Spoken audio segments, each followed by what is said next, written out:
Vous avez la parole, c'est tout de suite et c'est avec Clément Arion. Clément, plus de 2000 enfants dorment dans la rue en France, un nombre en hausse depuis de 120% en 4 ans. Et oui, une situation inadmissible selon UNICEF France qui a fait le décompte d'ailleurs et la Fédération des acteurs de la solidarité.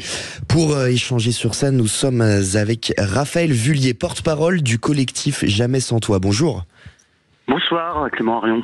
Alors, plus de 2000, c'est 2043 enfants pour être précis, il me semble, qui dorment à la rue, c'est bien ça? Alors ça, c'est un chiffre qui prend en compte le nombre d'enfants qui ont dormi à la rue dans la nuit du 19 au 20 août. D'accord. Sachant que c'est un chiffre qui est largement sous-évalué, parce que voilà, c'est les appels au 115, donc au numéro d'urgence, qui se voient opposer un refus faute de place disponible. Donc il faut savoir que les gens n'appellent plus parce qu'ils savent qu'il n'y a plus de place disponible, y compris avec les personnes très vulnérables et des bébés, voire des nouveau-nés. Et qui sont ces enfants, finalement? Ces enfants, c'est des enfants qui sont, ça reste des enfants. Je sais pas. Il y a des bébés très jeunes, le quart d'entre eux ont moins de 3 ans.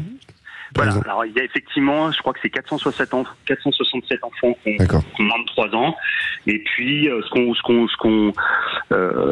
qu'on remarque depuis quelques mois, ce sont des nouveau-nés, voire des bébés de 5 jours, 11 jours, comme à Lyon dernièrement, puisque peut-être que vous l'avez entendu, la coordinatrice du SAMU social a poussé un cri d'alarme parce que ces personnes en bas âge ou très vulnérables ne sont plus prises en charge.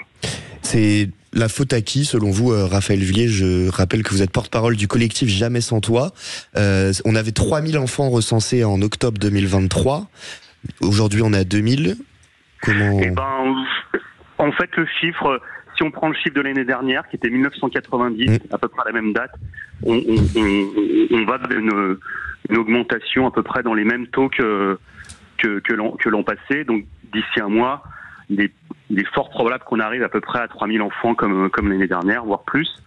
Ce qu'on peut dire, c'est que l'UNICEF parle d'une augmentation de 120% depuis 2020. Nous, ce qu'on constate sur le terrain, Jamais sans toi, c'est un collectif citoyen qui met à l'abri des enfants dans des écoles et qui réunit des données sur à peu près 300 établissements de l'agglomération scolaire. On a à peu près les mêmes courbes. Nous, ce qu'on constate, c'est une multiplication par 3 du nombre d'enfants à la rue dans l'agglomération lyonnaise depuis 2 ans, depuis la fin de la période sanitaire. Ça peut s'expliquer assez facilement.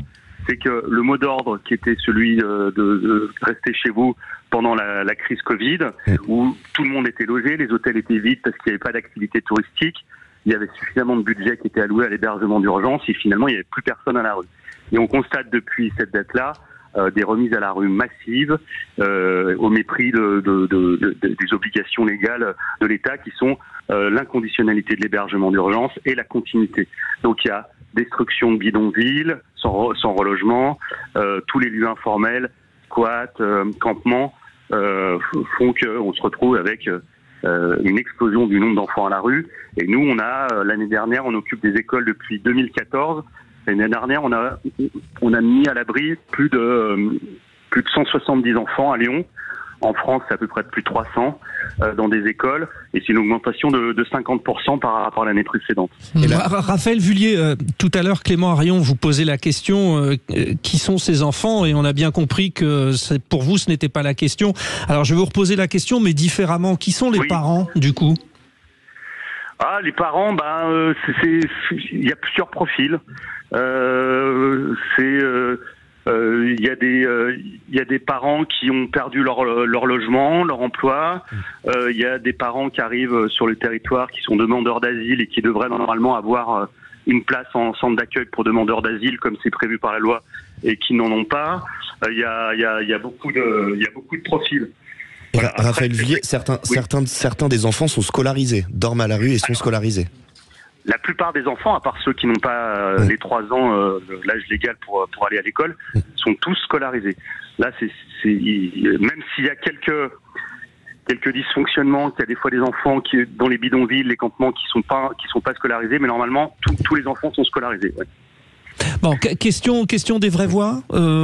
Jessie Claude.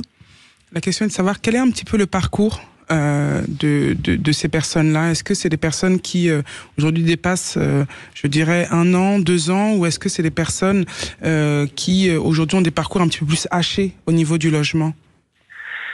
C'est compliqué, il y a un petit peu tout. Il y a des personnes qui ont connu la rue, puis une prise en charge dans le cadre de l'hébergement d'urgence, et puis qui ont été remis à la rue, qui ont bricolé des solutions, soit avec notre collectif ou avec des citoyennes et des citoyens, soit c'est des personnes qui sont en impayés de loyer et qui se retrouvent à la rue du jour au lendemain, parce que je rappelle que la loi Casbarian-Berger n'a pas arrangé les choses sur ce plan, puisqu'elle s'attaque aux personnes en impayés de loyer ou aux squatteurs. Eh bien, on vous remercie, Raphaël Vulliez. Merci beaucoup. Merci Clément Arion. On rappelle que vous êtes porte-parole du collectif Jamais sans toi et que la situation, effectivement, est urgence. Merci de votre témoignage. Merci. Chères auditrices, chers auditeurs, vous restez avec nous parce que dans un instant, c'est le tour de table de l'actu des vraies voix et les sujets sont bien importants. À tout de suite. Sud Radio. Sud Radio. Parlons vrai. Parlons vrai. Sud Radio. Parlons